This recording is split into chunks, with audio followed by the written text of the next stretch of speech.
Haji Abdul Karim, nomor 1, Kelurahan Lirboyo, Kecamatan Mojokerto, Kota Kediri, Provinsi Jawa Timur, Indonesia. Latar belakang: pada abad ke-20, Indonesia masih berada di bawah penjajahan Belanda yang mengingat rakyat dan membatasi pendidikan, terutama pendidikan Islam. Dalam situasi tersebut, para ulama dan santri berupaya mempertahankan martabat bangsa melalui pendidikan agama dan perjuangan menentang penjajahan.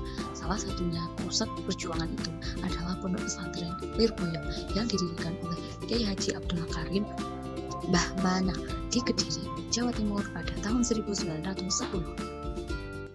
Peran santri dalam meraih kemerdekaan Indonesia: yang pertama, menumbuhkan kesadaran kebangsaan melalui pengajian dan dakwah para Kiai Lirboyo seperti Ki Hajar Mahrus Alai dan Ki Hajar. 3. Menjadi pusat pertahanan dan logistik. Pesantren Lirboyo menjadi tempat perlindungan pejuang penyimpanan senjata dan dapur umum bagi para pejuang rakyat. Untuk kader perjuangan, santri tidak hanya belajar agama, tetapi juga dilatih keberanian dan tanggung jawab terhadap bangsa.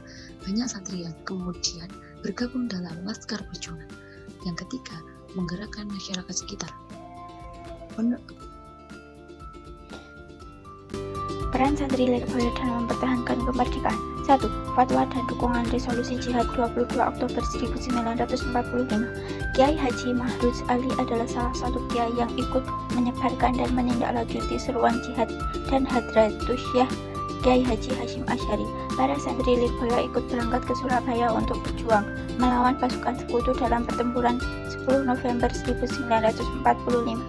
2. Mendirikan Laskar Santri. Santri-santri Lirboyo bergabung dalam Laskar Hizbullah dan Sabilillah, ikut bertempur di berbagai daerah Jawa Timur, terutama di Kediri dan Surabaya. 3. Menjadi pusat pertahanan dan logistik. Pesantren Lirboyo menjadi tempat perlindungan pejuang penyimpanan senjata dan dapur umum bagi para pejuang rakyat. Warisan perjuangan santri Lirboyo. 1. Warisan semangat jihad dan cinta tanah air. Santri Lirboyo mewariskan semangat jihad fi sabilillah, yaitu berjuang dengan ikhlas demi agama dan bangsa. Semangat ini terus hidup dalam diri para santri hingga sekarang. Mereka diajarkan bahwa mencintai tanah air adalah bagian dari iman, sehingga membela negara termasuk bentuk ibadah. 2. Warisan nilai pendidikan dan keilmuan. Perjuangan santri Lirboyo tidak hanya melalui peperangan, tetapi juga lewat pendidikan dan dakwah. Warisan itu masih terasa hingga kini karena pesantren Lirboyo tetap menjadi pusat pendidikan Islam tradisional salaf yang mengajarkan ilmu agama, moral, dan nasionalisme kepada ribuan santri dari berbagai daerah di Indonesia. 3. Warisan persatuan dan kepedulian sosial. Para kiai dan santri Lirboyo mengajarkan pentingnya ukhuwah Islamiyah dan persatuan bangsa. Dalam perjuangan kemerdekaan, mereka bersatu tanpa memandang suku dan daerah. Warisan ini menjadikan santri Lirboyo selalu aktif dalam kegiatan sosial, kemasyarakatan, dan kebangsaan di era modern. 4. Warisan spiritual dan moral. Santri Lirboyo dikenal memiliki akhlak yang luhur, disiplin, dan teguh dalam prinsip agama. Nilai-nilai spiritual seperti keikhlasan, kesederhanaan, dan keteguhan iman menjadi fondasi moral bangsa yang diwariskan dari generasi berjuang Lirboyo terdahulu.